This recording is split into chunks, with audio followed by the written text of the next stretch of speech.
সাবেক রাষ্ট্রপতি বিএনপির সাবেক আব্বা শাহাবুদ্দিন চুপ্পুর বিরুদ্ধে একের পর এক অ্যাকশন আসছে। শাহাবুদ্দিন চুপ্পুকে চারদিক থেকে কঠিন চায়না জাল দিয়ে বেড়া দেওয়া হচ্ছে। সম্ভবত পালাতে পারবেন না, সেফ এক্সিট পাবেন না। শাহাবুদ্দিন চুপ্পু বিএনপি সমঝোতা প্রায় শেষ। একের পর এক শাহাবুদ্দিন চুপ্পুর বিরুদ্ধে অভিযোগ, মামলার আবেদন।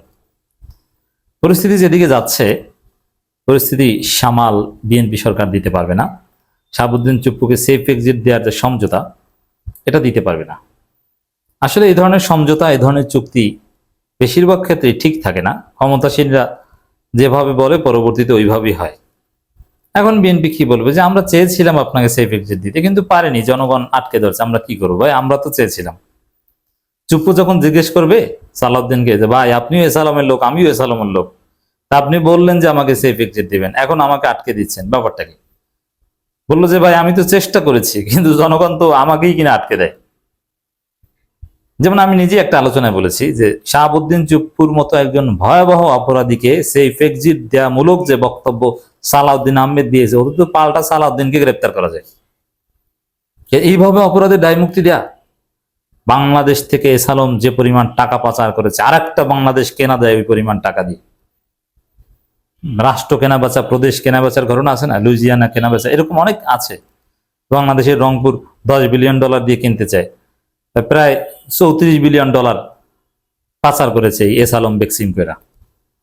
আর অথচ রংপুর বিভাগের দাম ধরা হয় $10 বিলিয়ন। তাহলে পুরো বাংলাদেশ কেনা যায় যে পরিমাণ টাকা পাচার করেছে তারাই দিয়ে। আর তার সাথে জড়িত এই শাহাবুদ্দিন চুপ্পু, এসালমের অন্যতম হোতা, তাকে সেফ এক্সিট দেওয়ার কথা বলছেন আপনি। আরো শাহাবুদ্দিন চুপ্পুর অপরাধের ফিরিস্তি আমরা তুলে ধরেছি। তো দর্শক, এই জায়গায় শাহাবুদ্দিন চুপ্পুর সাথে বিএনপির সমঝোতা হয়তোবা থাকবে না। তখন বলবে যে আমরা তো চেয়েছি এই সমঝোতার উপর ইস্তেকামত থাকতে, কিন্তু পাচ্ছি না, কি আর করব। জনগণ এমন ভাবে বিষয়টা দেখছে, জনগণ এমন ভাবে সোচ্চার হচ্ছে, উল্টা তো ভাই আমি সালাউদ্দিনই তো ফেঁসে যাচ্ছি, এসালমের লোক আমি, আপনি, তাতে কি? আমরা তো বাঁচাতে পারছি না, সমঝোতা শেষ হতে বাধ্য। জামাত হাতে ছাই মেখে এই শাহাবুদ্দিন চুপ্পুকে ধরছে। জামাতের কাছে প্রাপ্ত তথ্যপত্র সব ফাইল ওপেন করেছে, আদালতে যাচ্ছে, দেশ থেকে নিষেধাজ্ঞা আসতে পারে। দর্শক, ইসলামী ব্যাংক কাণ্ডের ঘটনা তো আপনারা জানেন। ওটা নিয়ে অলরেডি মামলা নাড়াচাড়া শুরু হয়ে গেছে, ট্রাইব্যুনালে অভিযোগ দায়ের এটাও হয়ে গেছে, এবং তদন্ত বা আগের ঘটনা কিন্তু সব রেডিমেড, এমন না যে নতুন ভাবে করতে হবে। মামলার অন্যান্য সকল আসামিদের দেশ থেকে নিষেধাজ্ঞা দেওয়া হয়েছে। যা শাহাবুদ্দিন চুপ্পু রাষ্ট্রপতি হওয়ার কারণে তার বিষয়ে কোনো সিদ্ধান্ত আদালত দেয়নি, কিন্তু রাষ্ট্রপতি নেই, এখন তো অটো সিদ্ধান্ত এসে যাবে। দেশ ত্যাগ ফিরানো এটা বিএনপির জন্য জরুরি। কেন? যে শাহাবুদ্দিন চুপ্পুর কাছে অনেক স্পর্শকতার বিষয় আছে বিএনপির, যেটা বিএনপির জন্য বিব্রতকর।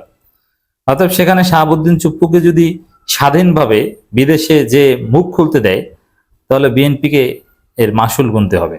এটা ডেফিনেটলি বিএনপি চাইবে না। যেমন কি, আমি কিছু উদাহরণ দিই। এই যে শেখ হাসিনা আসলে পদত্যাগ করেন নাই, শেখ হাসিনা কোনো পদত্যাগপত্র নাই, কিন্তু বিএনপি মির্জা ফখরুলরা আয়োজন করে পদত্যাগের নাটক সাজিয়ে চুপ্পুর মাধ্যমে ওয়াকারকে ব্যবহার করে প্রচার করেছে যে শেখ হাসিনা পদত্যাগ করেছে, অতএব এই পদত্যাগের উপর ভিত্তি করে আপিল বিভাগের রেফারেন্স এনে আপনি ইন্টারিম গভর্নমেন্ট করেন, যাতে 90 দিনের মধ্যে ইলেকশন করা যায়। যদি শেষ পর্যন্ত 90 দিনের ইলেকশনের খাস বিএনপির পূর্ণ হয়নি। এখন এই জায়গায় দর্শক দেখেন, ভেরি সিম্পল, যে শাহাবুদ্দিন চুপ্পু মিথ্যা কথা বলতে বাধ্য হয়েছেন তখন।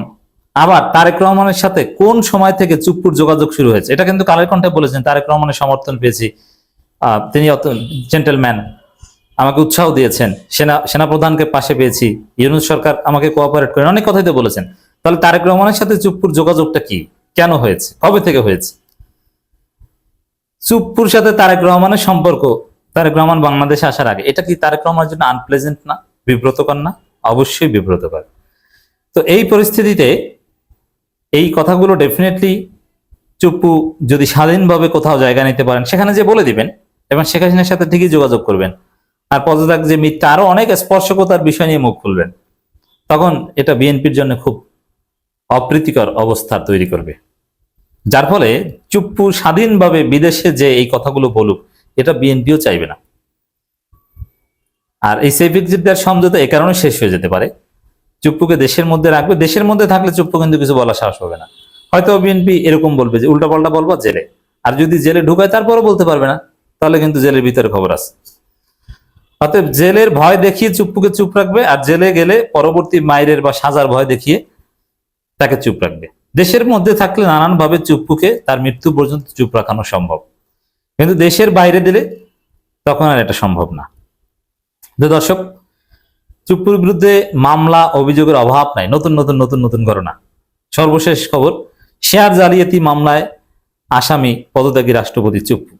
এই আসামি তো হচ্ছে ইসলামী ব্যাংক কেলেঙ্কারি মামলা, এখন আবার শেয়ার জালিয়াতি মামলা, 2013 সালে খাদ্য অধিদপ্তরের নিয়োগ পরীক্ষা ধামাচাপা দেওয়ার 30 লাখ টাকা ঘুষ নেওয়ার মামলা।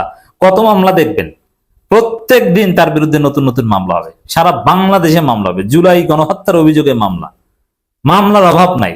2024 সালে ডামি নির্বাচনকে বৈধতা দেওয়ার মামলা, কত মামলা দেখবেন হচ্ছে।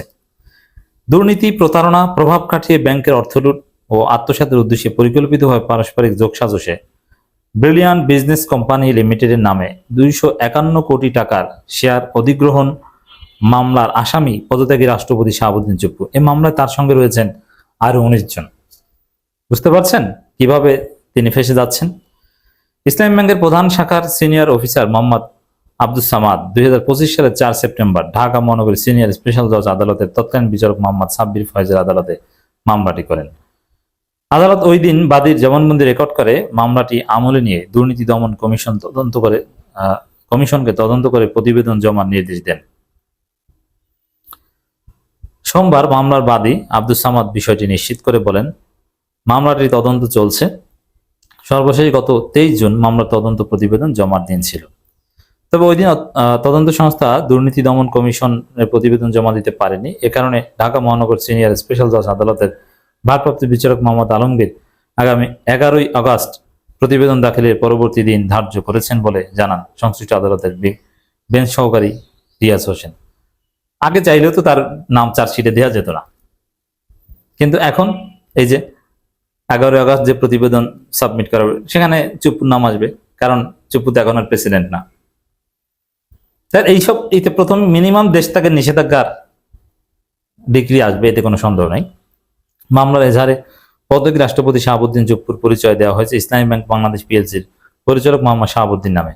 তাকে এজাহারে 12 নম্বর আসামি করা হয়েছে, সেখানে বলা হয়েছে ইত্যাদি ইত্যাদি আরো অনেক ঘটনা আছে। তাহলে চুপ্পু একের পর এক মামলার আসামি হচ্ছেন, এইসব মামলায় ফেসে যাবেন এবং বিএনপির সাথে সমঝোতা জয় বাংলা হয়ে যাচ্ছে।